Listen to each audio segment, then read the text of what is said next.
সাধারণ মানুষের স্বার্থে রাজ্য সরকারের বহু প্রকল্প রয়েছে, যেগুলি সাধারণ মানুষের বহুল সুবিধাজনক জীবনযাত্রার মান উন্নয়নে অনেকটাই সাহায্য করে অনেককেই।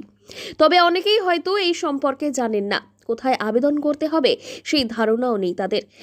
সাধারণ মানুষকে রাজ্য সরকারের প্রকল্পগুলি সম্পর্কে সচেতন করতে এগিয়ে এসেছে জলপাইগুড়ির বিডিও সাহেব। তিনি জানান, বয়স্কদের জন্য রয়েছে বার্ধক্য ভাতা।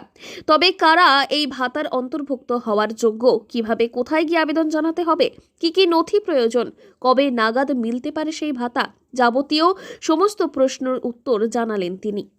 সরকারি সুবিধা পেতে গেলে আধার কার্ড দরকার হয়, ব্যাংক অ্যাকাউন্ট দরকার হয়। তার সঙ্গে বিধবা মানে তার হাজব্যান্ডের মৃত্যু শংসাপত্র লাগবে, মৃত যে তার শংসাপত্র লাগবে, আর তার সঙ্গে লাগবে ফোন নাম্বার, আর বার্ধক্য ভাতার ক্ষেত্রে এজ প্রুফ। আধার কার্ড, ব্যাংক অ্যাকাউন্ট দুটোই লাগবে প্রত্যেক ক্ষেত্রে।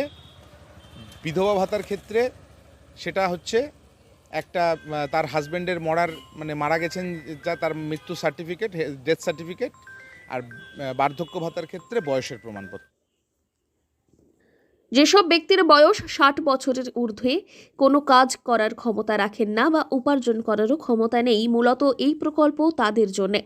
এই প্রকল্পে ওই বয়স্ক ব্যক্তিদের প্রত্যেককে মাসিক 1000 টাকা করে দেওয়া হয়। মাসের নির্দিষ্ট তারিখে ব্যাংক অ্যাকাউন্টে ঢুকে যায় প্রকল্পের টাকা।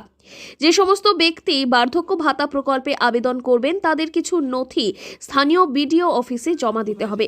এটা বিডিও অফিসে চলে আসবে। কতদিনের মধ্যে পাওয়া যাবে? দেখুন, এটা কতদিনের মধ্যে পাওয়া যাবে, আজকে ধরুন দরখাস্ত করার পরে যতদিন আমরা ঊর্ধ্বতন কর্তৃপক্ষের কাছ থেকে স্যাংশন না পাই, ততদিন এটা অপেক্ষা করতে হবে। কত টাকা করে এখন পাওয়া যাচ্ছে? এটা 1000 টাকা করে হচ্ছে আপনার প্রতি মাসে।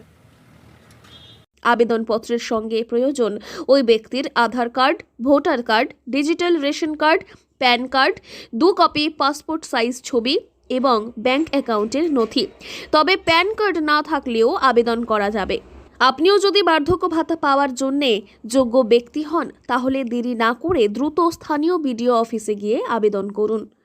জলপাইগুড়ি থেকে সুরজিৎ দের রিপোর্ট, লোকাল 18 বাংলা।